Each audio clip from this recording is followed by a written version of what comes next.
आप देख रहे हैं डी लाइव न्यूज, निष्पक्ष पत्रकारिता की पहचान, आपकी आवाज का रखे सम्मान। 24 घंटे खबरों का आनंद लेने के लिए देखते रहें D live news channel.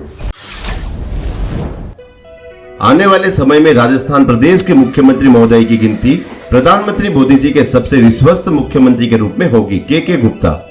Dungarpur के वरिष्ठ जनों के सहयोग, समर्पण, त्याग और परिश्रम के बलबूते डूंगरपुर ने स्वच्छता में राष्ट्रीय व अंतर्राष्ट्रीय स्तर पर पहचान बनाई। के गुप्ता। डूंगरपुर। राजस्थान का परम सौभाग्य है कि देश के जो प्रधानमंत्री हैं वह चाय बेचने से जुड़े हुए हैं और उसी तरह से राजस्थान के मुख्यमंत्री भी धरातल से जुड़े हुए व्यक्तित्व के धनी हैं, जो आने वाले समय में मोदी जी की टीम में विश्वस्त मुख्यमंत्री बनकर उभरेंगे। यह वक्तव्य स्वच्छ भारत मिशन ग्रामीण, भारत सरकार NNSC के गैर सरकारी सदस्य और स्वच्छ भारत मिशन ग्रामीण राजस्थान सरकार के समन्वयक के गुप्ता ने स्थानीय भोगीलाल पंड्या सभागार में राजस्थान पेंशनर समाज डूंगरपुर और वरिष्ठ नागरिक संस्थान उदयपुर के संयुक्त तत्वावधान में आयोजित वरिष्ठ जन सम्मान समारोह में व्यक्त किए। गुप्ता ने कहा कि मुख्यमंत्री महोदय का एक विजन है कि राजस्थान को भ्रष्टाचार से मुक्त करेंगे। इसके साथ ही पारदर्शिता के साथ में ईमानदारी के साथ सरकार द्वारा कार्य किया जाएगा। राजस्थान के सभी शहर और स्वच्छ गांव भारत मिशन में प्रधानमंत्री मोदी जी के सपने को साकार करेंगे और राज्य का प्रत्येक गांव और शहर स्वच्छ भारत मिशन में सभी लक्ष्य प्राप्त करते हुए अग्रणी पंक्ति में खड़ा रहेगा।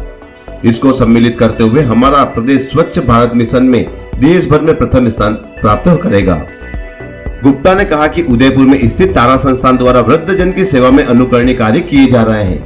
मैं स्वयं भी कुछ महीने पूर्व इस संस्था से जुड़ा हूं और मैं यहां पर देखा है कि इस संस्थान द्वारा वृद्ध लोगों की सेवा करके जो पुण्य का कार्य किया जा रहा है, इससे हम सबकी भागीदारी और कुछ सहयोग करना चाहिए। संस्थान के प्रतिनिधियों द्वारा एक बार मुझे अवगत कराया गया कि नए भवन का निर्माण किया जा रहा है, तो मेरे द्वारा एक हॉल निर्माण की राशि वहन करते हुए अपने अंशदान प्रदान किया गया। गुप्ता ने कहा कि उनके सभापति कार्यकाल के दौरान नगर परिषद द्वारा वसुंधरा विहार में एक वृद्ध आश्रम का निर्माण कराया गया। यह वृद्ध आश्रम इसलिए नहीं बनाया गया था कि जो बच्चे अपने माता पिता की सेवा नहीं करना चाहते थे वे उन्हें वहां पर भर्ती कर दें और अपने कर्तव्य से मुक्त हो जाए, बल्कि वृद्ध आश्रम का निर्माण इसलिए कराया गया था कि डूंगरपुर नगर के वृद्ध यदि अच्छे वातावरण और वृद्ध पर्यावरण के बीच अपने हम उम्र के लोगों के साथ सुखद समय व्यतीत करना चाहते हैं तो वे उस आश्रम में जा सकते हैं। लेकिन यहाँ वर्तमान नगर निकाय द्वारा उस भवन को पुलिस विभाग को सौंप दिया गया है। प्रदेश के मुख्यमंत्री भजनलाल शर्मा देश की यशस्वी प्रधानमंत्री नरेंद्र भाई मोदी द्वारा जन कल्याण के लिए किए जा रहे कार्यों का अनुसरण करते हुए एक नया और विकसित राजस्थान बनाने की सकारात्मक सोच रखते हैं।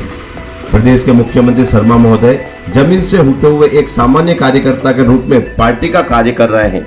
जिस प्रकार देश के यशस्वी प्रधानमंत्री मोदी जी ने अपने बचपन के समय में रेलवे स्टेशन पर चाय बेचते थे और आज जनता के अपार समर्थन और प्यार के बदौलत लगातार तीसरी बार देश के प्रधानमंत्री बनने जा रहे हैं और विकास के नए आयाम स्थापित कर रहे हैं। इस प्रकार हमारे देश के मुख्यमंत्री श्री भजनलाल जी शर्मा महोदय ने भी अपने बालक अवस्था में पढ़ाई के लिए संघर्ष किया और युवा अवस्था के दौरान अपने गांव क्षेत्र में आधारभूत सुविधाओं का अभाव देखा है और संघर्ष में जीवन व्यतीत करते हुए आज राजस्थान प्रदेश के अति लोकप्रिय मुख्यमंत्री के रूप में जनता की सेवा कर रहे हैं। गुप्ता ने कहा कि कुछ दिन पूर्व प्रदेश के मुख्यमंत्री महोदय शहर के दौरे पर पधारे थे। इस दौरान मुख्यमंत्री महोदय ने विभिन्न संगठन के प्रतिनिधियों से औपचारिक मुलाकात की थी। डूंगरपुर जिले के सबसे बड़े व्यापारिक संगठन का प्रमुख होने के नाते और डूंगरपुर की जनता का स्नेह है उसको ध्यान में रखते हुए नगर की वर्तमान में देखी जा रही पेयजल किल्लत समस्या को देखते हुए माननीय मुख्यमंत्री महोदय के सम्मुख अवगत कराया गया। मुख्यमंत्री महोदय ने तुरंत ही गंभीरता से विचार करते हुए यह स्पष्ट आश्वासन दिया है कि डूंगरपुर सहित पूरे प्रदेश की जनता की मूलभूत समस्याओं का त्वरित गति के साथ समाधान किया जाएगा और डूंगरपुर नगर में हो रही पेयजल किल्लत समस्या के समाधान के लिए भी कार्य योजना बनाई जाएगी। गुप्ता ने कहा कि मुख्यमंत्री महोदय डूंगरपुर पधारे थे, उस दौरान सामान्य वर्ग से जुड़े हुए विभिन्न संगठन के प्रतिनिधियों ने भी मुलाकात की थी। इस दौरान यह आग्रह किया था कि इस टीएसपी क्षेत्र में सरपंच से लेकर सांसद तक सभी राजनीतिक पद अनुसूचित जनजाति वर्ग के लिए आरक्षित है। ऐसी स्थिति में इस क्षेत्र में सामान्य वर्ग जो कि लगभग 30% की जनसंख्या में निवास करता है को उचित राजनीतिक पद और सम्मान प्राप्त होना चाहिए, क्योंकि यहाँ सामान्य वर्ग अपने आप को राजनीतिक रूप से बेसहारा और अपंग महसूस कर रहा है। गुप्ता ने कहा कि डूंगरपुर नगर की जनता का और विशेषकर यहाँ उपस्थित सभी अनुभवी बुजुर्ग डूंगरपुर वासियों सहित नगर के विभिन्न विद्यालयों में पढ़ने वाले 22,373 बच्चे और उनके माता पिता का मेरे ऊपर कर्ज है, क्योंकि इनके सहयोग से ही मैं 2015 में नगर परिषद सभापति चुना गया था।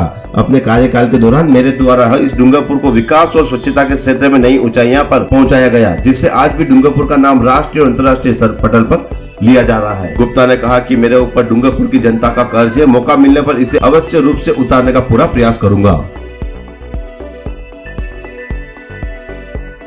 खबरों में अब तक के लिए बस इतना ही। फिर होगी आपसे मुलाकात ऐसी ही एक बड़ी खबर के साथ। तब तक के लिए नमस्कार और देखते रहिए डी लाइव न्यूज।